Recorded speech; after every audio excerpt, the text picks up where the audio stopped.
Well, hello, my spooky friends. Yeah, Scully and I are still hibernating in the snow weather, so I'm going to show you several videos, probably, that I have pulled from my other channel and remastered because they are great ghost stories. Let's talk about Summerwind.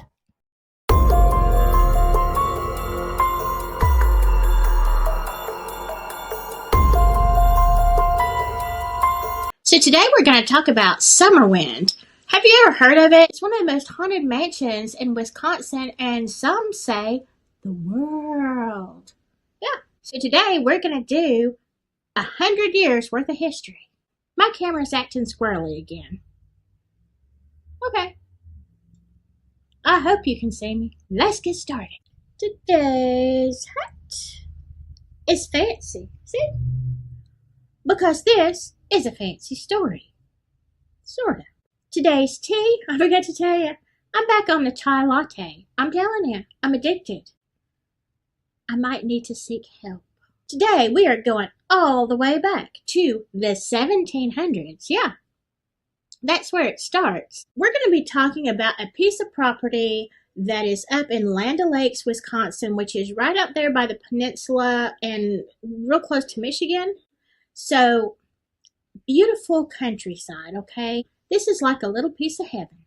Well, Jonathan Carver was an explorer in the 1700s, and he went all over Wisconsin, and his diaries do tell us where he was.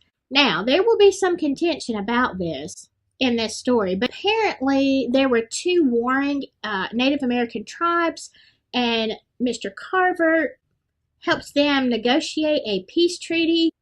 As a reward, he was gifted like 1/3 of that upper area of Wisconsin. That was quite a bit of land. Now, he actually, according to his diary, did not go up that far to where we're going to talk about at the Land O'Lakes. But his children, after his death, started looking for this document that said that he was the owner. Let's fast forward to the 1800s. Somewhere around in here, James Frank was the first person to have a deed to the piece of ground that we're going to call Summerwind. He built a fishing lodge because it was right there on the lake. And this fishing lodge was more uppity, okay? Back in these days, the wealthy people wanted somewhere to go and vacation, get away. So it's not like it was, just an all boys, time of fishing. It was more of a getaway resort, so it was built with that in mind. And it stood there for quite some time. Now, we don't really know a whole lot about the history until 1912, when Robert Lamont bought the fishing lodge, and he thought this would be a great place for an even bigger resort. So he starts building and expanding on this. He adds all these rooms. He adds electricity. They've got running water. They're the first ones to use oil heat. And this becomes known as the Lamont Mansion. Now the men could comfortably bring their wives and families, enjoy the lake, do some fishing.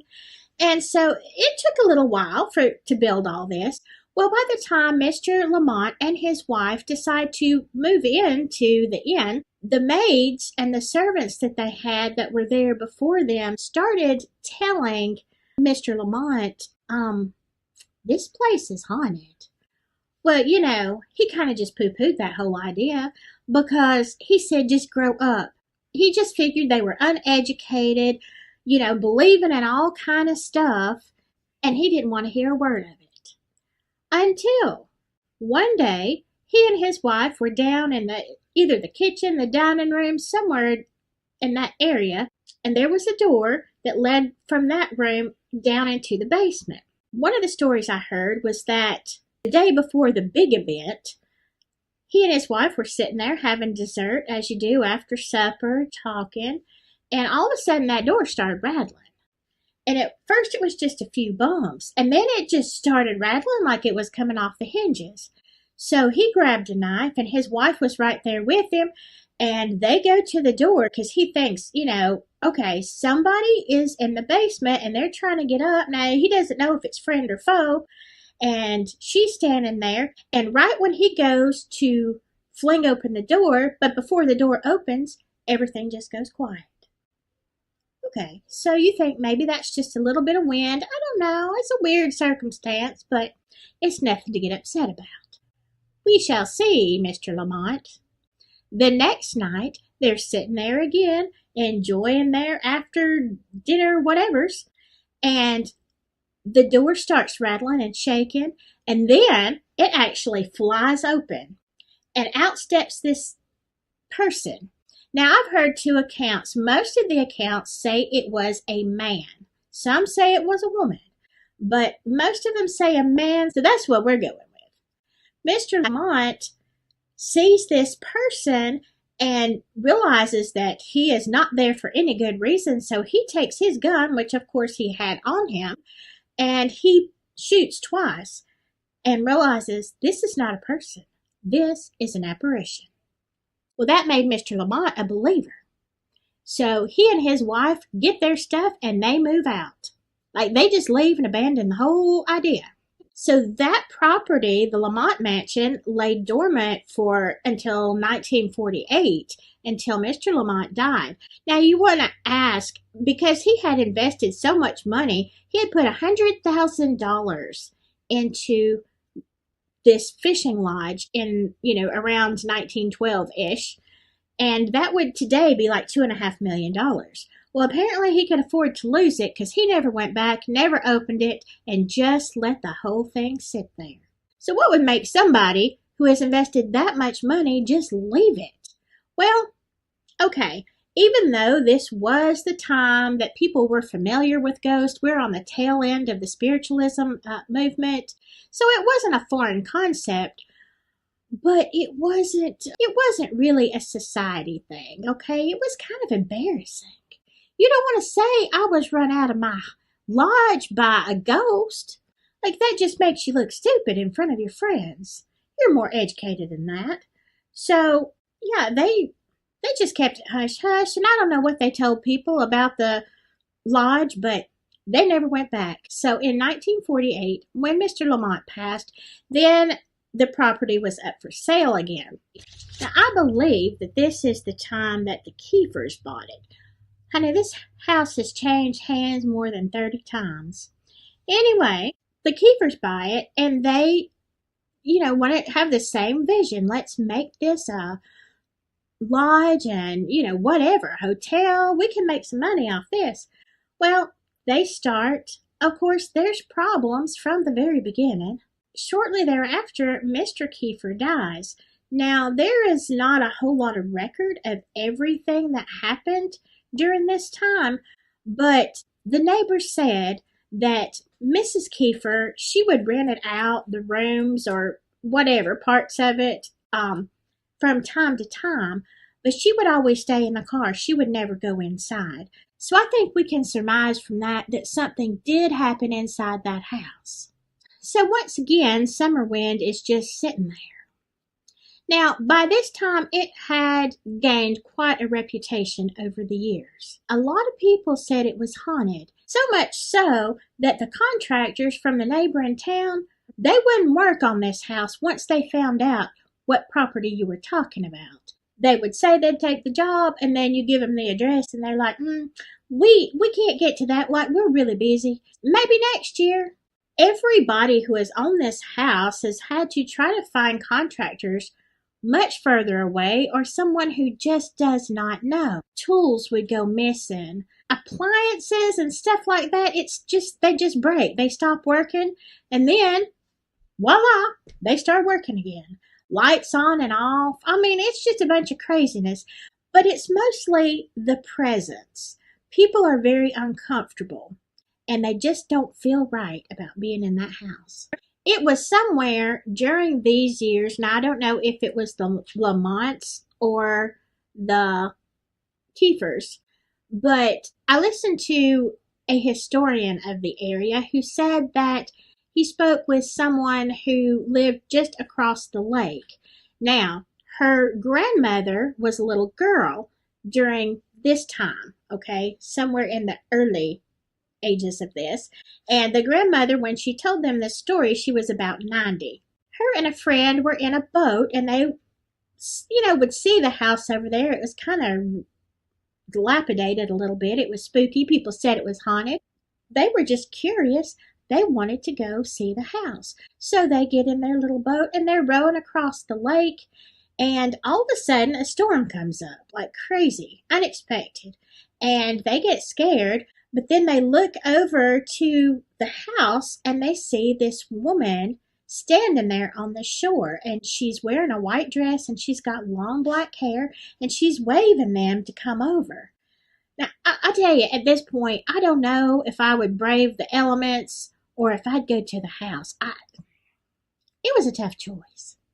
Anyway, the woman seemed to be friendly. They pull the boat on the shore, and she's not talking a whole lot. She's just saying, come in. So they follow her into the house, and she brings them into the living room where they're safe and sound. Now, she didn't offer them tea and cookies, so I don't know what that's about.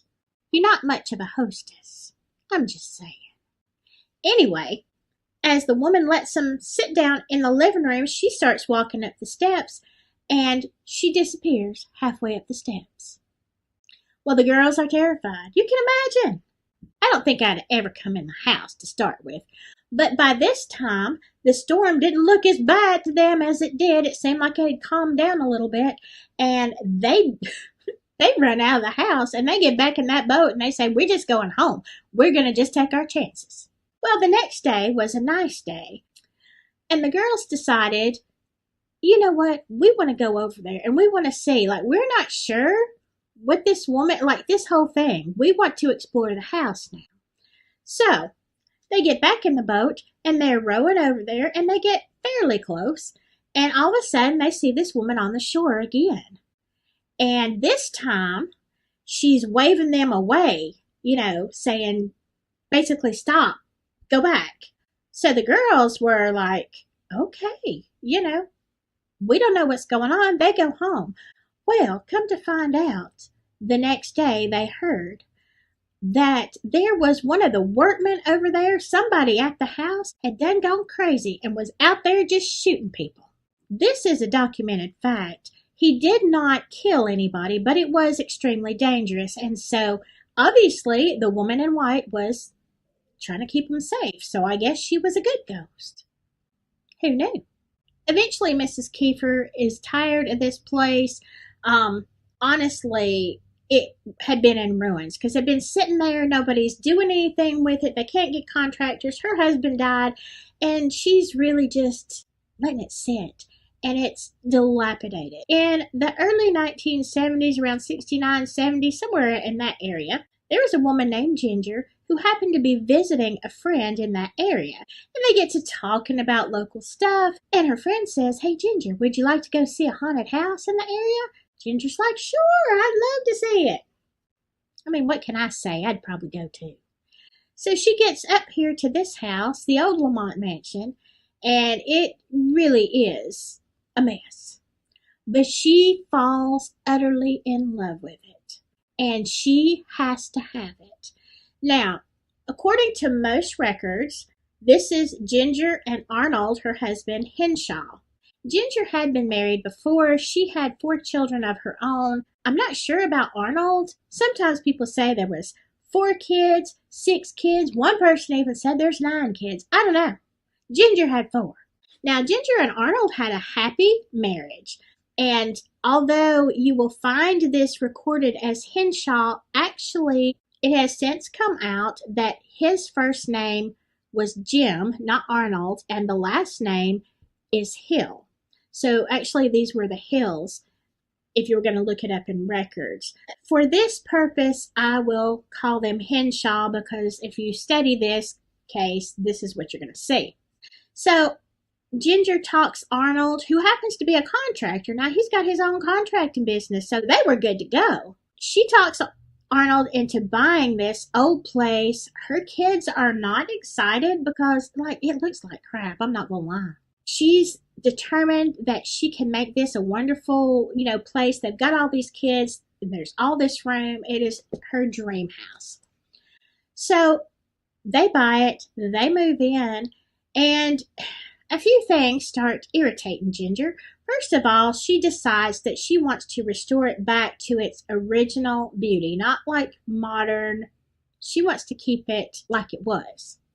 So she goes through and she looks at some of the wall colors, old behind wallpaper, whatever little swatches that she can find. And she's trying to match the color as close as she can to that room. But the strange thing is every time she paints the walls, it doesn't matter how many coats of paint she puts on there, it never really takes. It just kind of fades out to the way it was. So this is weird and expensive. Well, almost immediately after moving in, first of all, Arnold realizes he can't get any help to work on this house. Nobody that ever shows up comes back. So there they are stuck, and they figure, okay, we'll just do the work ourselves. So while Ginger is trying to do what she can, Arnold, on the other hand, is acting really weird. His whole demeanor changes. Where he had a good, loving relationship with his stepkids before, he just got cranky. He just wasn't pleasant to be around. And as time passed, he just got downright mean. So they were all kind of avoiding him. And then Arnold, he's not going to work, okay? He's trying to work on this house, but he's never doing anything. Like, he gets up and he doesn't do anything. And he finds this organ in the house, and he starts playing the organ. And that's all this man does. He will not lift a hammer to do a dadgum thing. All he does is plays this stupid organ.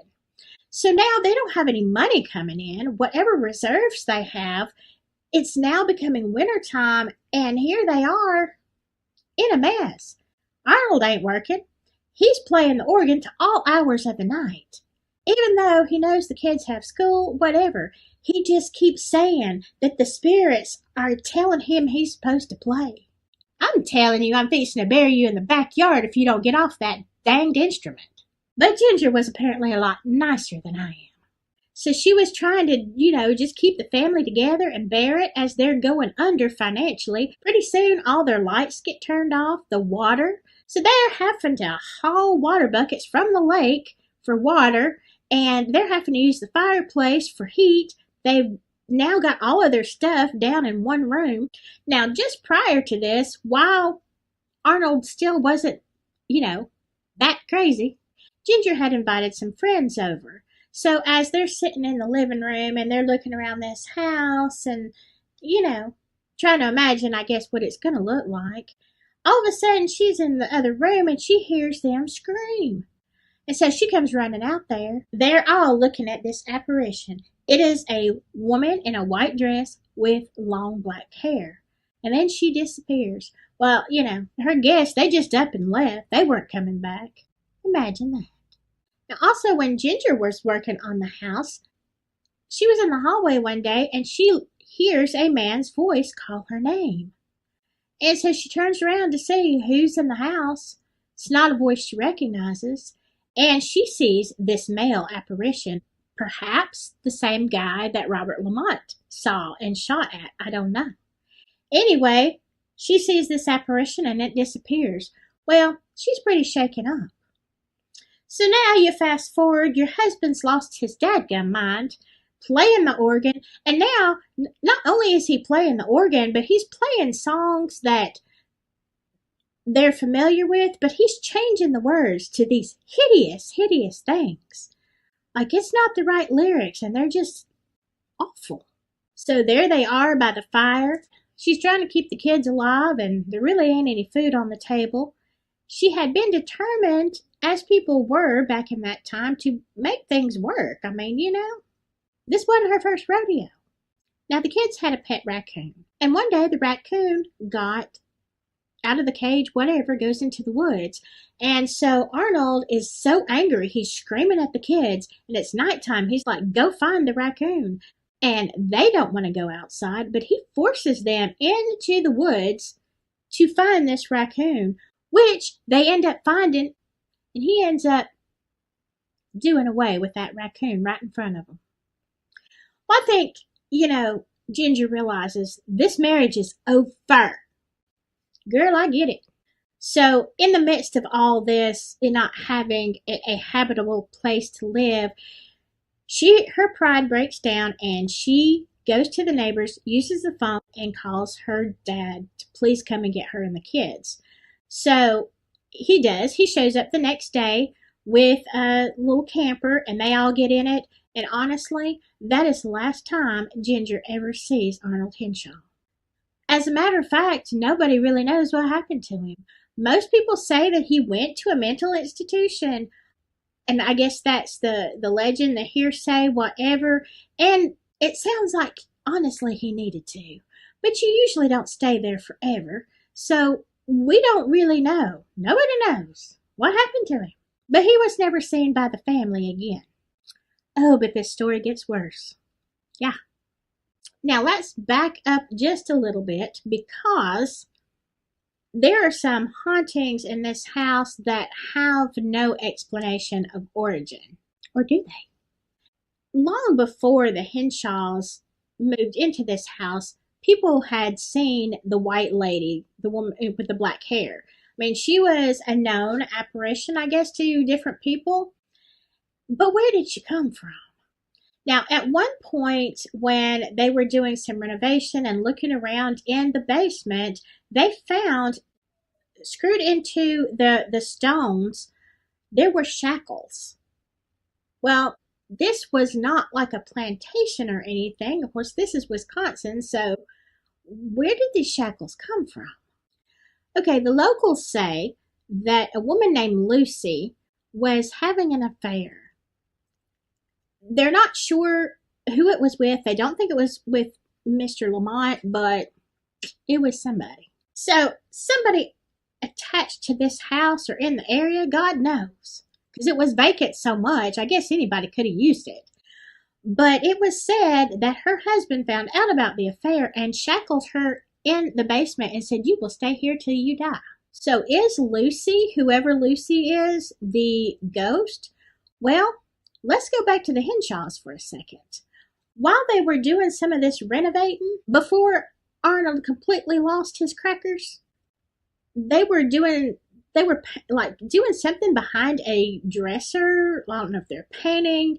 Anyway, they find this like little space. I've heard that it was another room. I've heard it was in the floorboards. Something. They found a door of some kind, but it was very narrow, and Arnold couldn't get down it. So he waited till one of the kids got there, and he said, "Hey, would you go down in this hole?" And like he could see what he thought was like maybe an animal remains. And he's like, "Hey, here, take the flashlight, go down and see what's down there." Well, one of the stepdaughters comes up with a skull. Yeah. It's got long black hair still attached to it, like pieces of it. And they also found an arm bone and a leg bone. But that's all. So now I'm thinking the first thing I would do is what? Call the police. You have found a body in your house. Obviously, it's probably older than you are. But no, that's not what old Arnie did. He just covered it back up. He just said, "Okay, we're going to put the wood back over this. Just leave it where it's at."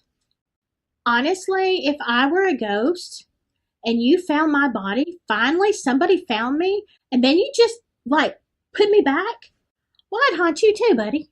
So I don't know if those are the spirits that, possessed Arnold, but it wouldn't surprise me. So now, Ginger and her family are out. She goes back to another place in Wisconsin. She lives with her family for a little while, gets her life back together. She had actually named this house, the Lamont Mansion, she had named it Summerwind. She sells it to a realtor who is, I don't know, just keeping it for a while. Nobody's doing anything with it. It's still sitting there rotten. So some time passes, and her dad had seen the house when he'd come to get her, and he got to thinking about it, and he's like, man, that house would make like a great resort. Like that would be a great money maker. It's in a beautiful spot. What a great vacation place, right? Well, he had a son who had recently gotten out of the Vietnam War, and he thought, this is a great project. He knows how to do stuff. We'll make this, our project together. I'm going to buy this house back and I'm going to fix it up. Now, Ginger begs him, do not do this. Like, leave that house alone. His last name was Bober. So Mr. Bober, Ginger's dad, he didn't want to hear it. He was determined to get this house back. He felt like he could make it a success, as everybody else has been so successful. So he and his son, Ray, they start working on the house. And what do you think happens? Tools go missing. Things don't work. Contractors won't come. They hear voices. They see apparitions. It feels terrible in there. So the renovation is not going too great. There's just problem after problem. So one day, Ray, his son, is in the house and he is like trying to do something or other. All of a sudden, now he's there, he knows he's alone. All of a sudden, he hears two loud bangs that sound like gunshots, and he smells like the smell of a discharged gun. So he runs down the stairs and he goes into the kitchen area and he sees where the two bullet holes were by Mr. Lamont. This is an actual picture of that door. Now, were those the marks that Lamont made? I don't know. But there's definitely two holes in the door. Anyway, Ray sees an apparition and he kind of like sees this whole situation of the Lamonts and this apparition and the shooting. So he kind of relives all that. Like, Ray has had enough at this point. He's not going back in the house. So he leaves, he jumps in his van, and he's gone. Now, during the years that after Ginger had left Summerwind, she was so upset by everything that happened. Like, she couldn't wrap her mind around this whole situation. So she started studying the paranormal and hypnosis and just all, ghost related things. She was just trying to understand what had happened to her. She learns the art of hypnotizing people. Now, how she talks people into doing this, I don't know. But anyway, she talks her dad and her brother into letting her hypnotize them to find out what's going on at that house, like what they saw. And because apparently Ray couldn't remember some stuff.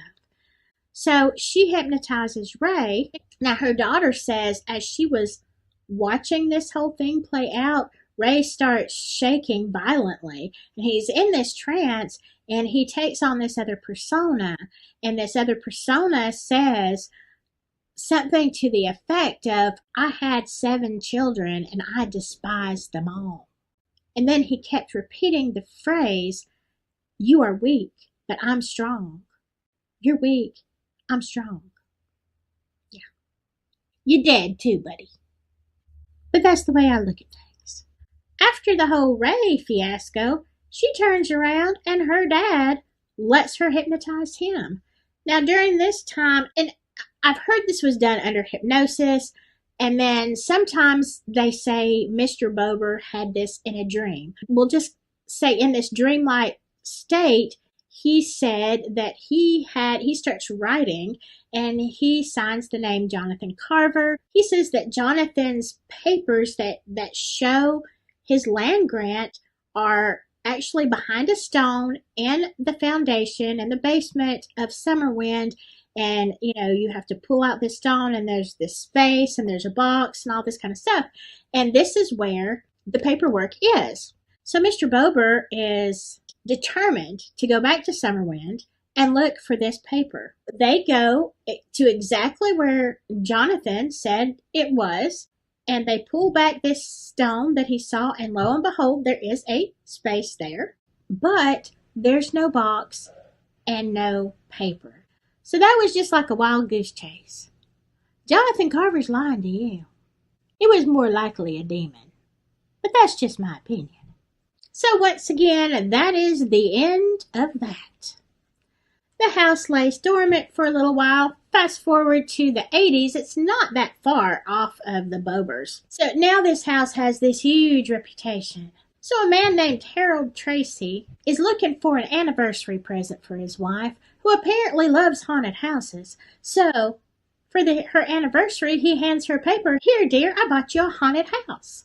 Now, isn't that what everybody wants? Her name was Babs. So Babs got her haunted house, and they go over, they look at it, and of course they think what everybody else does. What a nice, beautiful place this would be. What a great place for a resort. This story's getting old. Somebody learned something by now. So they've got these grandiose plans. Now, as they are trying to find workers, because God knows ain't nobody going to work at Summerwind. They all know the stories. And one thing that has always been true about all of these people wanting to restore, the dimensions of the house changed. Now, I have a whole story about haunted house and the house that I'm in now, and I had this exact same thing happen. They would measure a room, sometimes several times.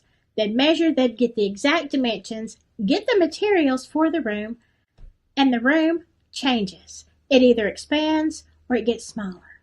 Usually, they expand. This was weird. Everybody had this same problem. And you think it's just a mismeasurement. Honey, I can tell you from personal experience, no. It's just craziness. So while they're going through all this, one night, Harold and Babs, they're taking a nice little walk by the lake. They're holding hands, and they look back at Summerwind, and they're just, imagining what a great place it's going to be. And all of a sudden, they see the house move. It looks like it inhales and exhales. Summerwind took a deep breath. Well, if that ain't crazy, I don't know what is. So they had bought the house in 1986, and they are having all these challenges, as you can imagine. And for years, people in the town, like when it was vacant, the kids would go up there, they would party. People were vandalizing. It was just a big old mess, and it was unsafe. And the town had actually petitioned to burn or raze Summerwind. They wanted it completely destroyed because they felt like it was not good things were happening up there. They don't even know what was happening, but they weren't good. It was actually struck down by the town. They had said no, but strangely, in 1988, there came a storm. And people say that lightning struck Summerwind twice that same night and burned it to the ground. Now, that's the official story. The unofficial story, which has been by more than one witness, says that no. People from the town burned that thing down because, first of all, if it had been lightning, there are so many trees so close, you would have had tree damage. That was a controlled fire. Whatever, Summerwind was destroyed. So now all you have are the two fireplaces and this beautiful foundation and the work in that is just amazing. So where are we today? Well, first off, you have to go by permission, okay? It is privately owned, but it is a hotbed, apparently, of paranormal activity. Oh, and let me tell you this. That skeleton, remember that we talked about? Lord, honey, my memory. When Mr. Henshaw put that back in there, later on when Ginger's father came, after that whole thing was over, when Ginger's father came to renovate, he thought, I'm going to get that skeleton out of that place. When he opened those boards back up, the skeleton was gone. Yeah. So we don't know who that was. How long it had been there? It's just a big mystery. People still today go up there and they do all kind of EVPs. They see apparitions. I have heard, and all these people saying I've got video of somebody actually walking. It's a big attraction still. There is also a legend that if you take a brick, or I guess I don't really see bricks, but stone, I don't know. If you take a brick or stone or something from Summerwind and you take it off the property, then you are under a curse, and people have major automobile trouble. Actually, that happened to Arnold Henshaw, according to some accounts. Some accounts say that while he was living there and he was getting ready to get in the car, all of a sudden the car just caught on fire. Now, I've only seen that one or two places, so I don't know if that's true, but apparently it's true since then. If you are taking something from that property thinking you're going to have a souvenir, you're going to have a car accident, your car is not going to work, it's going to break down on the way home, whatever. Now, Ginger actually found the blueprints for the original Summerwind Lodge, and then mysteriously, because they were lost, they appeared again, voila, online. So there is a group of people called the Restoration Society. And their whole mission is to, can you say it? Rebuild Summerwind. Yeah, because wouldn't it be a great place for a resort? Now, they are convinced that the spirits that are there want them to do this. I agree. It was a lovely place. But, just look at the history. What are the chances that you are not going to run into a disaster? But anyway, if you want to get involved and you want to donate, you can find the Restoration Society for Summerwind. It is in Wisconsin, and, have at it. I love this story. I have no desire to go. Nah, I'm good. But I will say this. I do know what it's like to live in a house that has a life of its own. Evelyn Cottage is, I just call her enchanted. So how did you like this story? If you like this kind of thing, please consider subscribing. And for heaven's sakes, stay silky.